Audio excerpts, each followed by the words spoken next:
Hi friends, ഈ ഒരു നിമിഷം അവർ നിങ്ങളോട് എന്താണ് പറയാൻ ആഗ്രഹിക്കുന്നത്? ഈ ഒരു നിമിഷം അവർ നിങ്ങളോട് എന്താണ് പറയാൻ ആഗ്രഹിക്കുന്നത്? 3 കാർഡ്സ് ഇടുന്നുണ്ട്. 1, ഫസ്റ്റ്, സെക്കൻഡ്, തേർഡ്, അങ്ങനെ 3 കാർഡ്സാണ് ഈ ഒരു നിമിഷം അവർ നിങ്ങളോട് എന്താണ് പറയാൻ ആഗ്രഹിക്കുന്നത്. സെലക്ട് ചെയ്തിട്ടുണ്ടാകുമെന്ന് വിചാരിക്കുന്നു. First, second, third.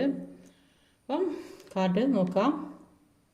First card, ഈ ഒരു നിമിഷം അവർ ആഗ്രഹിക്കുന്നത് ഇപ്പോൾ അനുഭവിച്ചു കൊണ്ടിരിക്കുന്ന പ്രശ്നങ്ങൾക്കെല്ലാത്തിനും ഒരു ജസ്റ്റിസ് വേണം. അതാണ് അവർ ആഗ്രഹിക്കുന്നത്. മുന്നോട്ടുള്ള ജീവിതം എന്തൊക്കെ പ്രശ്നങ്ങളുണ്ടെങ്കിലും ആ തെറ്റോ ശരിയൊക്കെ മനസ്സിലാക്കി അതിനനുസരിച്ച് ഒരു സന്തോഷകരമായ ജീവിതത്തിലേക്ക് മുന്നോട്ട് പോകണം. അപ്പോൾ ഇപ്പോൾ ഉള്ള പ്രശ്നത്തിനൊക്കെ ഒരു ജസ്റ്റിസ് കിട്ടണം, എന്നെങ്കിലും മുന്നോട്ടുള്ള ജീവിതം സക്സസ് ആകുകയുള്ളൂ എന്ന് അവർ ചിന്തിക്കുന്നുണ്ട്. അത് നിങ്ങളോട് പറയാൻ അതാണ് അവർ നിങ്ങളോട് പറയാൻ ആഗ്രഹിക്കുന്നത്. സെക്കൻഡ് കാർഡ് അവർ നിങ്ങളോട് പറയാൻ ആഗ്രഹിക്കുന്നത് അവരുടെ ജീവിതത്തിൽ പല കാര്യങ്ങളും ഉണ്ടായിരുന്നു. അതുകൊണ്ട് തന്നെ അവർക്ക് ഈ ജീവിതത്തിൽ പല പ്രശ്നങ്ങളും ഉണ്ടായി. അപ്പോൾ അതിൽ നിന്നെല്ലാം മാറി മുന്നോട്ടേക്കുള്ളൊരു നല്ല ജീവിതം വേണം. അതിനു വേണ്ടിയാണ് അവർ ആഗ്രഹിക്കുന്നത്. നിങ്ങളെ ചൂസ് ചെയ്യാൻ അവർ ആഗ്രഹിക്കുന്നുണ്ട്.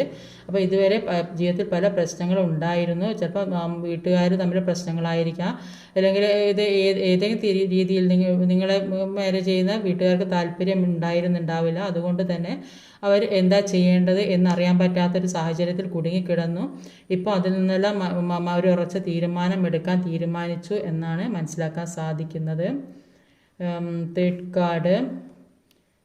കാർഡ് മനസ്സിലാക്കാൻ സാധിക്കുന്നത് അവർ പല കാര്യങ്ങളും നിങ്ങളോട് പറയാൻ മടിച്ചിരുന്ന പല കാര്യങ്ങളും ഉണ്ടായിരുന്നു. അതാണ് ജീവിതത്തിൽ പല പ്രശ്നങ്ങളും ഉണ്ടായത്. പല രഹസ്യ സ്വഭാവങ്ങളുള്ള ഒരു വ്യക്തിയാണ്. അപ്പോൾ ആ രഹസ്യ കാരണമാണ് ജീവിതത്തിൽ പ്രശ്നങ്ങൾ ഉണ്ടായത്. ഇപ്പോൾ ആ പ്രശ്നങ്ങളെല്ലാം തുറന്നു പറയണമെന്ന് ആഗ്രഹിക്കുന്നുണ്ട്. മുന്നോട്ടുള്ള ജീവിതത്തെക്കുറിച്ച് അവർ ചിന്തിക്കുന്നുണ്ട്. അപ്പം അവരുടെ മനസ്സിലുള്ള എല്ലാ രഹസ്യങ്ങളും നിങ്ങളുമായി ഷെയർ ചെയ്യാൻ അവർ ആഗ്രഹിക്കുന്നു. ഇതുവരെ പറയാതിരുന്നെങ്കിൽ ഇപ്പോൾ അവർ പറയാൻ ആഗ്രഹിക്കുന്നുണ്ട് എന്നാണ് മനസ്സിലാക്കാൻ സാധിക്കുന്നത്.